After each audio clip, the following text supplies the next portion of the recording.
আজকের এই বিশাল সমাবেশে প্রধান অতিথি হিসেবে আমাদের মাঝে উপস্থিত রয়েছেন মানবতার মুক্তির আন্দোলন বাংলাদেশ জামাত ইসলামীর সংগ্রামী নায়েবে আমির অধ্যাপক মুজিবুর রহমান, উপস্থিত 11 দলীয় ঐক্য জোটের শীর্ষস্থানীয় নেতৃবৃন্দ, প্রিয় সাংবাদিক বন্ধুগণ, আইন শৃঙ্খলা রক্ষায় নিয়োজিত বাহিনীর সদস্যবৃন্দ, জাতির জাগ্রত বিবেক সাংবাদিক বন্ধুগণ, প্রিয় ভোলাবাসী, আসসালামু আলাইকুম ওয়া রাহমাতুল্লাহি ওয়া বারাকাতুহু।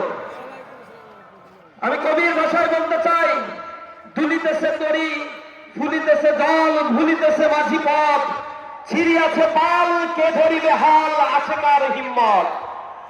ভোলাবাসীর কি হিম্মত আছে? সেরা পাল ধরার হিম্মত আছে? দীর্ঘ 54 বছর আমরা যে অধিকার বঞ্চিত ছিলাম, এই ভোলার মাটি থেকে গ্যাস আরোহণ করা হয়েছে, ভোলাবাসীর ন্যায্য হিস্সা বুঝিয়ে দেওয়া হয় নাই।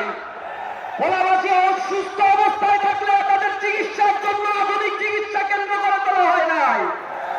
ভোলাবাসীদের ফসলের জমিগুলোকে অধিগ্রহণ করা হয়েছে অন্যায়ভাবে, তাদের ন্যায্য হিস্সাগুলো বুঝিয়ে দেওয়া হয় নাই।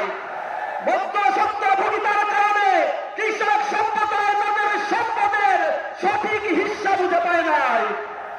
আমাদের চিকিৎসা সেবা আমাদের অধিকার, কর্মক্ষেত্রে আমাদের অধিকার প্রতিষ্ঠিত হয় নাই। যারা এখানে নির্বাচিত হয়েছে তারা ফুলে ফেপে কোটি কোটি টাকার মালিক হয়েছে, ঢাকায় গাড়ি গাড়ি জমিয়েছে, জেল জুলুমের শিকার হয়ে নাই, আলিশান জীবন যাপন করে আজকে ভোলার মাটিতে এসে আবার ভোট চায়, আবার এমপি হওয়ার পরে সেই খায়েশ মিটানোর জন্য ঢাকায় অবস্থান করবে। তাদের এখানে ন্যূনতম ভোটারও না। এমন লোক কি আপনারা চান? যারা আপনাদের পাশে ছিল তাদের পাশে আপনারা থাকবেন? আগামী 12ই ফেব্রুয়ারি আধিপত্যবাদের বিরুদ্ধে নিজেদের কণ্ঠকে উচ্চকিত করার সময়, ভারতীয় হিজবুতের বিরুদ্ধে নিজেকে জাগিয়ে তোলার সময়, নিজের স্বদেশকে শকুনের হাত থেকে রক্ষা করার এক মুখ্যম সময়। শহীদ ওসমান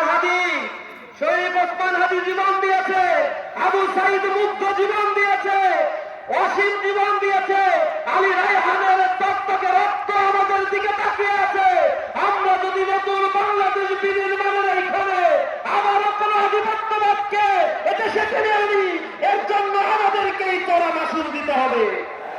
12ই ফেব্রুয়ারি এর পক্ষে সবাই রায় দিয়ে বাংলাদেশে আধিপত্য ব্যবস্থার চিরস্থায়ী কবর রচনা করতে হবে। এর পক্ষে যদি রায় দেন তাহলে তত্ত্বাবধায়ক ব্যবস্থা পুনঃপ্রতিষ্ঠা হবে। এদেশের বিচার ব্যবস্থা, নির্বাচন কমিশন দুদক স্বায়ত্তশাসিত অবস্থায় পরিচালিত হবে। আপনাদের মৌলিক অধিকার হিসেবে আর কেউ ইন্টারনেট বন্ধ করে দিয়ে গণ হত্যা চালাতে পারবে না। আমাদের এর পক্ষে যদি রায় দেন, এদেশের ক্ষমতার ভারসাম্য প্রতিষ্ঠিত হবে। প্রধানমন্ত্রী আর রাষ্ট্রপতির মধ্যে ক্ষমতার ভারসাম্য হবে।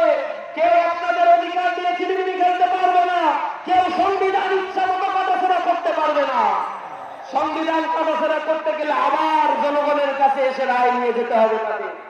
সুতরাং আমাদের মৌলিক অধিকারের নিশ্চয়তা, আমাদের কথা বলার অধিকারের নিশ্চয়তার জন্য এর পক্ষে গণজোয়ার তৈরি করতে হবে।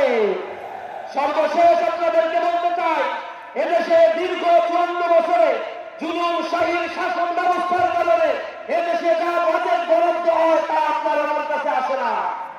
আমি ফেস্টিভ্যালের সময় দীর্ঘ 15 বছর এদেশ থেকে তারা ইন্টারিম গভর্নমেন্ট হিসেব করেছে $234,000 বিলিয়ন তারা পাচার করেছে।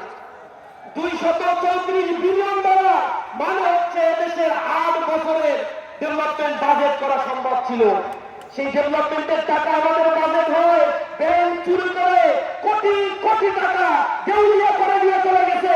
এক্সপ্রেসওয়ে আর এলিভেটেড এক্সপ্রেসওয়ে পদ্মা সেতু বানিয়ে আমাদেরকে বোঝানো হয়েছে 6 কোটি মানুষকে দারিদ্র সীমার নিচে তারা রেখে গিয়ে চলে গেছে। এই জনগণের অধিকারগুলো নিয়ে যারা চিনিমিনি খেলেছে, আমরা ইনসাফের কথা বলছি। দাড়িপাল্লা ন্যায়ের প্রতি, দাড়িপাল্লা যদি বিজয়ী হয়, জামাত ইসলামের মুসলমানের ঘোষণা দিয়েছে প্রতিটি নাগরিকের অধিকার সুনিশ্চিত করা হবে। ভোলায় আধুনিক চিকিৎসা বিনা টাকায় উন্নত চিকিৎসা সেবা প্রদান করা হবে। 7 ঊর্ধ্ব মানুষের সম্পূর্ণ চিকিৎসা বিনা টাকায় প্রদান করা হবে। উন্নত কারিগরি শিক্ষা কেন্দ্র গড়ে তোলা হবে। কৃষি ক্ষেত্রে মধ্যস্বত্বভোগিতা বন্ধ করে দিয়ে কৃষকের ন্যায্য অধিকারের নিশ্চয়তা প্রতিষ্ঠিত হবে। এ জায়গায় বলায় গ্যাস সংকট তৈরি করে রেখেছে কৃত্রিমভাবে। বলার মানুষের জনজীবন বিপর্যস্ত করা রয়েছে। নদী ভাঙন, ঘর বাড়ি দখল করে আজ জনগণকে দারিদ্র্যকৃত করে রাখা হয়েছে। জামাত ইসলামী দুর্নীতিমুক্ত বাংলাদেশ গড়ার প্রত্যয় যুক্ত কাজেরা তারা বলেছে ক্ষমতায় আসলে জনগণের শতভাগ অধিকার এ দেশটাকে তাদের হাতে তুলে দেওয়া হবে। জনগণের মালিক আমরা হব না। জামাত বলছে জনগণের সেবক হিসেবে আমরা দায়িত্ব পালন করব। আমরা মালিক হব না, আপনাদের কাতারে থাকবো। জামাত ইসলামী তা প্রমাণ করেছে বিগত সময়ে।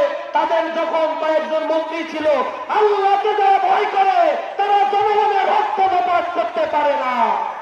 সুতরাং প্রতিটি ঘরে ঘরে গিয়ে এই কথা বলবেন, এবার যদি আমরা আল্লাহকে বিজয় করতে না পারি তাহলে আগামীর বাংলাদেশে আবার এমন এক পরিস্থিতি তৈরি হবে যার জন্য আমরাই দায়ী থাকবো।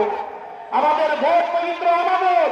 এই আমানত দিয়ে যদি কোন দর্শক, কোন চোর, কোন টেন্ডারবাজ, কোন ছিনতাইকারী নির্বাচিত হয়, কিয়ামতের ময়দানে আল্লাহর কাছে আপনি দায়ী থাকবেন। সুতরাং আমাদের ভোটাধিকার আমরা প্রয়োগ করব, ভোট ঘুরে নিয়ে এরপরে আমরা বাসায় যাব ইনশাআল্লাহ। কোন দুষ্কৃতিকারীর দুষ্কৃতি কর্মকে আমরা প্রশ্রয় দিব না। সকলকে সে উদাত্ত আহ্বান জানিয়ে আমার কথা শেষ করছি। আসসালামু আলাইকুম ওয়া রাহমাতুল্লাহি ওয়া বারাকাতুহু। সংগ্রামী ভালোবাসে এ পর্যায়ে